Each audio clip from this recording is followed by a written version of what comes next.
I lost my voice to vocal nodules. My entire identity was built on my voice at that point. I was a musician, a speaker, a singer, and almost overnight, that was gone.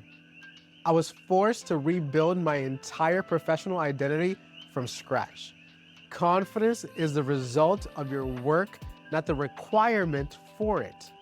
You don't build confidence and then take action. You take action, you get a result, you learn, and you earn confidence. Confidence without competence is delusion. Competence without confidence is imposter syndrome. That's a tragedy. It's all this skill, all this potential trapped by a broken story. Stop trying to fix your confidence problem. Start closing your competence gap.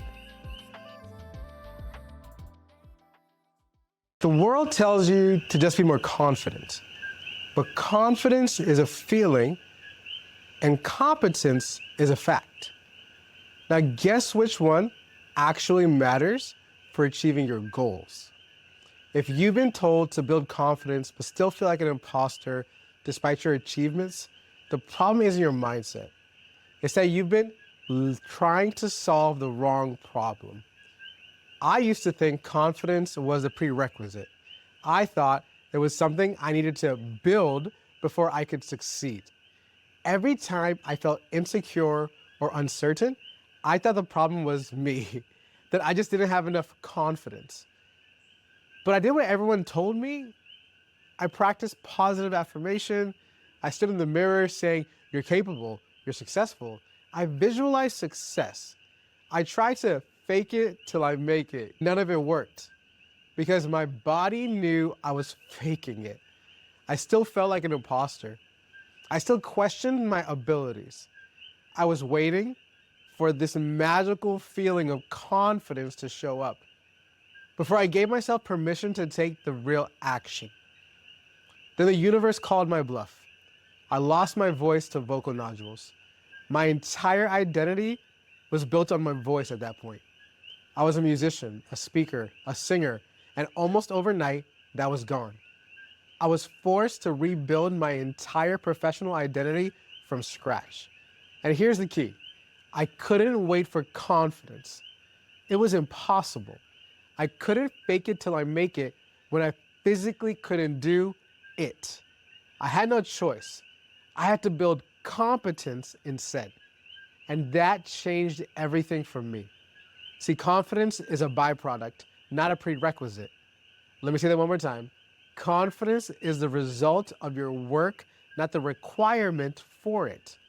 You don't build confidence and then take action. You take action, you get a result, you learn, and you earn confidence. The entire confidence industry has it backwards. They're teaching you to work on your feelings instead of your capabilities. They're telling you to believe in yourself before you've given yourself reasons to believe.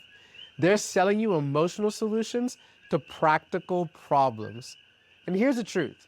You can't think your way to confidence. You can only act your way to it. Think about it this way. If you have never driven a car, no amount of positive thinking will make you feel confident behind the wheel in rush hour traffic. You can't read a book on the 7 habits of an effective driver, sit in the driver's seat, and visualize, come on, close your eyes, a successful trip. You'll be terrified, and you should be. How do you actually get confident?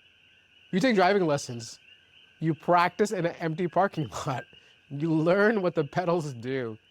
You merge into a quiet highway on a Sunday morning. You stall, you get honked at, you learn, you get a little better, and then 6 months later, you're driving in the rain at night, and you don't even think about it. That is confidence. But it wasn't a feeling you manufactured. It was a natural, logical result of proven competence. This principle applies to everything. I really believe this. You don't need confidence to start a business. You need to practice your business skills. You need to master how to read a profit and loss sheet, how to make a sales call, how to manage a team. You don't need confidence to have a difficult conversation. You need to practice your communication skills. You need to master active listening, how to set boundaries, how to de-escalate a situation. This is why so many successful people feel like frauds. They have competence, but they're still chasing the feeling of confidence. This leads to 3 states of being. Confidence without competence is delusion. That's just ego. Competence without confidence is imposter syndrome. That's a tragedy. It's all this skill, all this potential trapped by a broken story. But competence that leads to confidence is sustainable, unshakable self-trust. So when I had to rebuild my career after losing my voice, I couldn't rely on feeling confident. Everything was new. Everything was uncertain.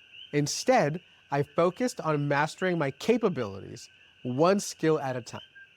I had to master the skill of analyzing problems systematically. I had to practice building systems so a business could work without me. I had to refine my ability to help others, how to facilitate, how to coach, how to recognize the patterns they couldn't see in themselves. Each capability I developed, each small win gave me evidence. The confidence came after, not before. Check out this framework I now use with many of my clients. It's how you build evidence-based self-trust I call the Competence Stack.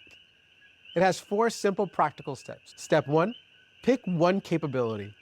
Stop trying to build confidence in general. Pick one specific skill you already possess but are afraid to use. Something concrete, measurable. For me, back then, it was how to facilitate a group conversation effectively. Step 2, break it into evidence. What would prove you're competent in this area? What specific outcomes would show how you're mastering this capability? I defined it.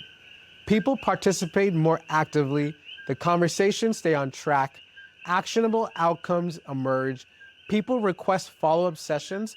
Those were specific measurable evidence I used to measure my competence. Step 3, accumulate proof. Start small. Take on opportunities to practice the skill in low-risk environments. Call it evidence you're growing competence. I started facilitating small team meetings before I ever took on a keynote or a large group. I kept notes. What techniques worked? What questions sparked engagement? What structures led to clarity? Each successful meeting, each piece of data became a deposit in my competence bank account. And step 4, trust the evidence. When imposter syndrome shows up, you don't fight it with feelings, you point to your evidence. When uncertainty arises, you review your proof. When someone questions your capabilities, you can respond from data, not just defensiveness. When people ask me to facilitate important conversations, I don't have to wonder, can I do this? I know I can. Not because I'm an arrogant person, because I have a track record that proves I can. The confidence isn't a feeling I manufactured. It's a logical conclusion based on evidence. This is how you build unshakable self-trust. The reason most people struggle with confidence is that they're trying to feel something instead of building something. They're focusing on their internal emotional state instead of their external capabilities. When your confidence is based on competence, it can't be shaken by external circumstances. When someone questions your abilities, you don't take it personally because you have evidence. When you face new challenges, you don't panic because you have a track record of practicing your way to a solution.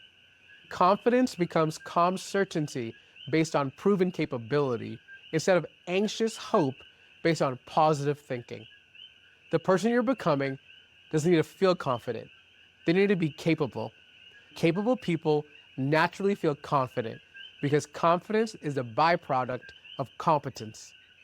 You don't need more belief. You need more proof. You don't need better thoughts. You need to master the skill you already have.